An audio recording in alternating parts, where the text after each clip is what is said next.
for Saudi now. We're talking about 2 million people in a tiny, tiny space at the same time over a 5-day period.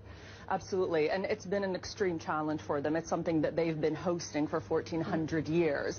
And over the last few years, over the last decade, they've definitely been investing more in infrastructure, whether it's creating wider bridges, bigger bridges to be able to access the points, having discussions with religious scholars about actually widening the space that is considered the holy territory where the rites can be performed.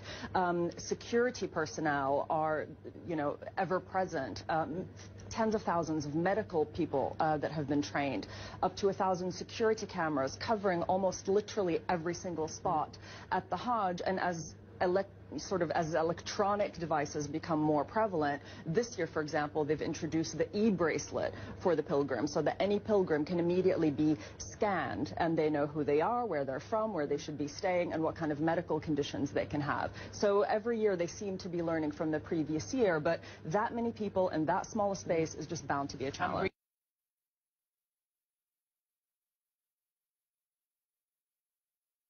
It's the sense of the diversity. There isn't a language that isn't being spoken. There's literally people from almost every country in the world, every ethnicity.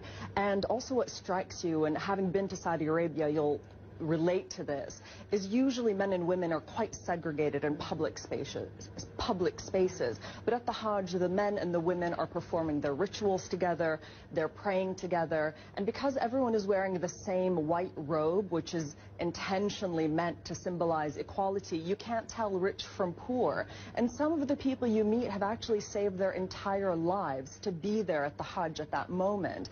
And so as journalists covering the Middle East, and this is something you definitely will be able to relate to, is we often meet people on some of the worst days of their lives, but this was a story where almost everyone you met, you were meeting on the happiest day of their life, and the tears were of tears of joy. Especially today, those pictures of yours were just seeing from Mount Arafat. That is the spiritual climax, and you do see people really crying for joy, and that for us was quite unusual and something that you can't help but be affected by. How did the Saudi